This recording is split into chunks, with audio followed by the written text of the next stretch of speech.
Grow bag നിറക്കുന്ന സമയത്ത് നന്നായിട്ട് ജൈവവളമൊക്കെ കൊടുത്തിട്ടാണ് നട്ടത്. പക്ഷെ ചെടി നന്നായിട്ട് വരുന്നില്ല. ഒന്നും വളർച്ച എത്തിയാലും പൂക്കൾ ഉണ്ടാവുന്നു, കായ് ഉണ്ടാവുന്നില്ല. ഇതുപോലെ ഒരുപാട് കംപ്ലയിൻസ് വരാറുണ്ട് കേട്ടോ. പക്ഷെ നമ്മൾ ചെയ്യേണ്ടത് എന്താ അറിയോ, നമ്മൾ ഗ്രോ ബാഗ് നിറക്കുന്ന സമയത്താണെങ്കിൽ, ചെടിച്ചട്ടി നിറക്കുന്ന സമയത്താണെങ്കിൽ നല്ല പൊടിഞ്ഞ ജൈവവളം തന്നെ ആയിരിക്കണം 1/3 പോർഷനായിട്ട് ഉപയോഗിക്കുന്നത്. രണ്ടാമത്തെ കാര്യം, അതോടുകൂടി കഴിഞ്ഞില്ല, പിന്നെയും നമുക്ക് പണിയുണ്ട്.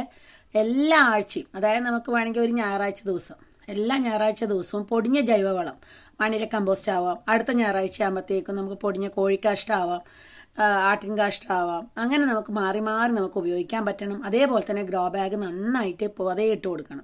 പൊതയിടാൻ വേണ്ടി നമുക്കിപ്പം ഞാൻ ഉപയോഗിച്ചിരിക്കുന്ന മുരിങ്ങയുടെ ഇല പൊഴിഞ്ഞു വീണതാണ്, അല്ലെങ്കിൽ നമുക്ക് ശീമക്കൊന്നയുടെ ഇല ഉപയോഗിച്ച് പൊതയിടാം. അങ്ങനെ നമ്മൾ മാറി മാറി ജൈവവളങ്ങൾ പ്രയോഗിച്ചാൽ മാത്രമേ ചെടികൾ നല്ല ഉഷാറായിട്ട് വളരുള്ളൂ, നല്ല ഉൽപ്പാദനം കിട്ടുള്ളൂ. അപ്പോൾ ഇതിൻ്റെ ഡീറ്റെയിൽഡ് വീഡിയോ ഞാൻ അപ്ലോഡ് ചെയ്തിട്ടുണ്ട്.